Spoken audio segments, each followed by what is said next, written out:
Akibat pasang susuk, part 2. Aku rela. Karena tidak mau berlarut seperti itu, Yani memutuskan untuk mencari lagi grup tembang yang lain di desanya. Dan karena namanya yang sudah begitu tenar, Yani tidak susah mencarinya. Bukan lagi menjadi vokalis biasa. Kali ini Yani menjadi sinden. Dan memang Yani pun berbakat menjadi sinden. Kita sebut saja nama grup tembangnya Mekar Ayu.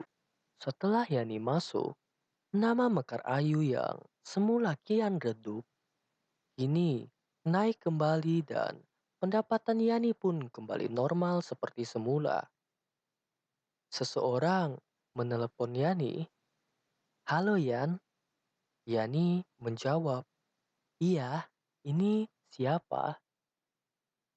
"Ini saya Opik, pakai nomor baru."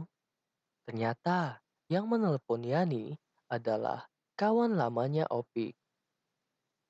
"Iya Kang Opik, ada apa?" Timpal Yani.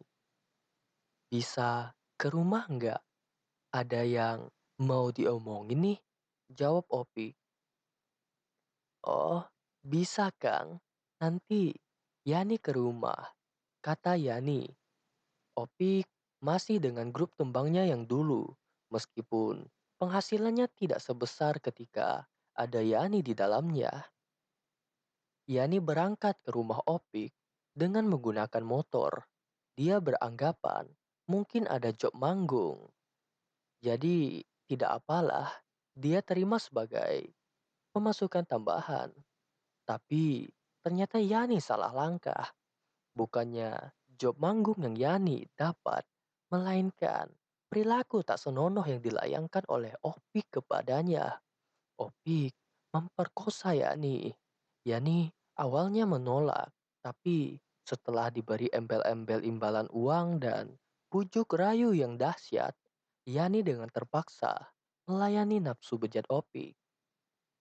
Yani yang terpukul karena mahkota gadisnya terenggut, terus menangisi apa yang terjadi kepadanya.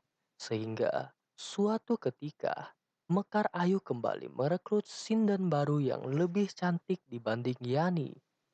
Sekar namanya. Pemilik Mekar Ayu, Epul, berharap duet gadis cantik dengan suara mumpuni dapat melambungkan nama Mekar Ayu. Tapi apa yang terjadi sungguh di luar dugaan. Yani merasa minder dengan kehadiran Sekar di dalam tubuh Mekar Ayu.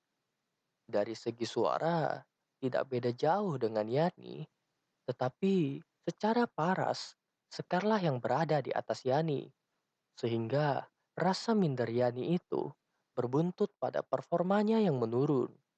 Melihat kondisi itu pun, Apple sedikit lebih banyak memakai jasa Sekar untuk setiap penampilannya. Rasa minder Yani tak terbendung lagi. Dia memutuskan untuk menempuh jalan pintas dengan memasang susuk dibandingkan berusaha keluar dari keterpurukan untuk mengembalikan lagi performanya yang dulu. Yani datang ke rumah seorang dukun untuk memasang susuk di wajahnya. Ketika dalam proses negosiasi dengan sang dukun, Yani terkejut dengan harga yang dipatok oleh dukun itu dan membuat Yani hampir mengurungkan niatnya. Yani spontan berkata, "Saya bayar pakai badan saya, Mbah." Hal gila yang diucapkan Yani hanya untuk sebuah keputusan yang akan membuatnya semakin terpuruk di kemudian hari. Setelah menempuh proses negosiasi yang agak panjang, akhirnya sang dukun menyetujui kesanggupan Yani yang hanya bisa membayar dengan badannya, yang mana mereka harus berhubungan suami istri. Di dalam hubungan itu, memberi rasa dilema bagi Yani. Di satu sisi, dia masih terpuruk karena keperawanannya direnggut oleh Opik. Kini harus memaksakan diri melayani dukun yang dia anggap akan menyelamatkan karirnya. Sementara di sisi lain, dia senang Karena dengan begitu, karirnya akan seperti semula.